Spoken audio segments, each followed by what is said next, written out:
semuanya, perkenalkan nama saya Grisha Rumika Putri, biasa dipanggil Grisha. Saya dari Fakultas Ekonomi dan Bisnis, Prodi Ekonomi Pembangunan, dengan NPM 25011010229. Dan video ini dibuat untuk memenuhi tugas mata kuliah Bahasa Indonesia dari kelas G560.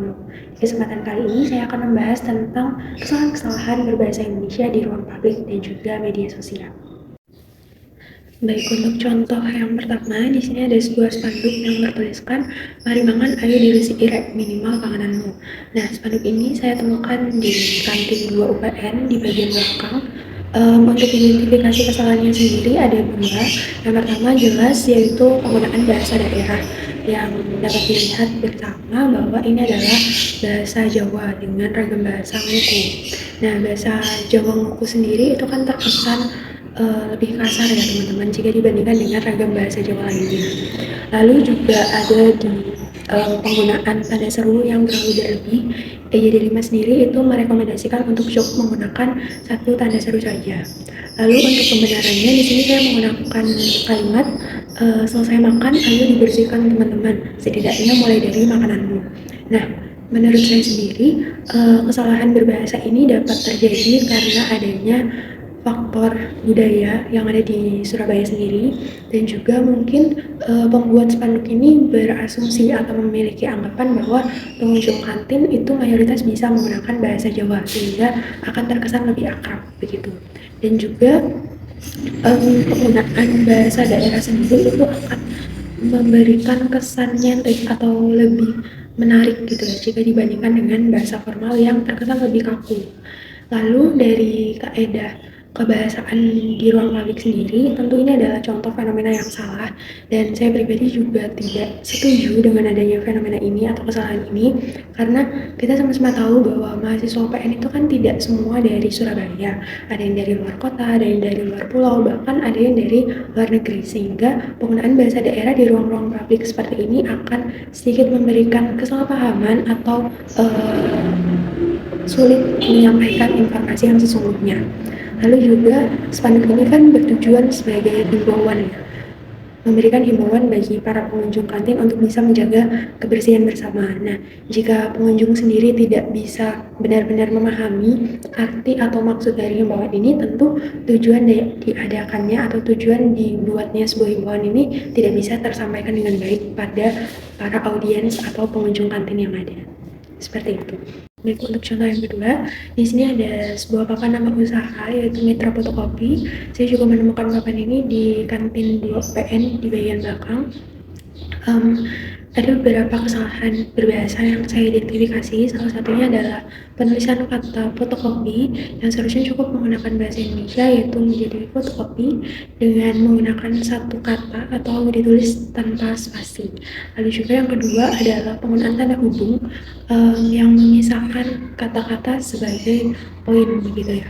Nah, ini merupakan salah satu contoh yang salah karena fungsi dari tanda hubung sendiri bukan untuk poin, dan ini kan disusun secara horizontal, bukan secara vertikal, sehingga akan menimbulkan arti atau makna yang berbeda. Salah satu contohnya adalah di bagian kata mahasiswa. Di depan kata mahasiswa itu ada sebuah tanda hubung atau di situ dapat diartikan sebagai poin. Nah, ini menjadikan makna baru bahwa mahasiswa itu adalah sebuah layanan atau produk yang dijual di Mitra Fotokopi ini. Dan juga ada penggunaan kata asing seperti scanner, laminating, dan juga print yang sebaiknya dapat diserap menggunakan bahasa Indonesia. Lalu untuk pembenarannya ada dua, di bagian atas dan juga di bagian bawah. Untuk yang di bagian atas itu tetap menggunakan bahasa Indonesia sepenuhnya, sedangkan untuk yang di bagian bawah itu tetap menggunakan beberapa kata asing seperti scanner dan juga print. Itu dapat digunakan namun dengan catatan menggunakan cetak miring begitu.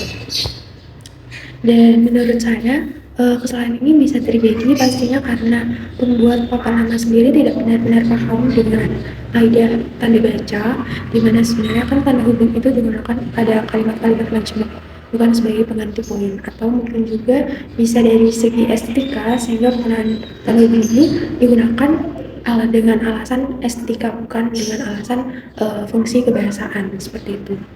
Dan dari kaidah kebahasaan di ruang publik sendiri, itu ini adalah contoh fenomena yang salah dan saya juga tidak sepenuhnya setuju karena itu tadi ini dapat menimbulkan arti yang berbeda atau menimbulkan kesalahpahaman dari salah satu contohnya adalah yang mahasiswa itu tadi.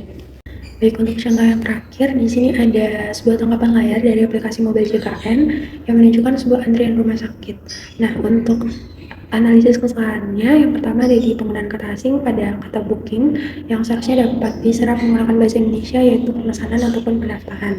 Lalu yang kedua ada di penulisan tanggal yang menggunakan format campuran, ini tentu salah jika dipedomankan pada EID 5. Ada juga kesalahan penulisan format jam yang seharusnya pada EID 5 itu menggunakan tanda titik bukan tanda titik 2. Ada juga kesalahan penulisan huruf kapital pada kata sapaan Anda.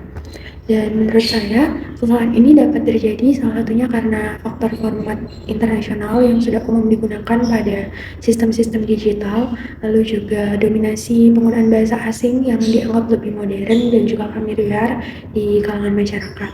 Lalu mungkin saja pengembangan aplikasi ini lebih berfokus pada aspek teknis fungsional dibandingkan dengan kaidah kebahasaan. Dan juga tidak adanya tim editor bahasa dalam tim pengembangan itu juga menjadi salah satu faktor kesalahan ini dapat lolos hingga pada versi akhir aplikasi. Nah, menurut saya ini sangat disayangkan karena ini merupakan salah satu contoh fenomena yang salah dan saya juga tidak setuju karena mengingat aplikasi mobile JKN ini itu adalah aplikasi resmi dari pemerintah yang seharusnya dapat lebih memperhatikan hal kecil seperti penggunaan bahasa Indonesia itu sendiri.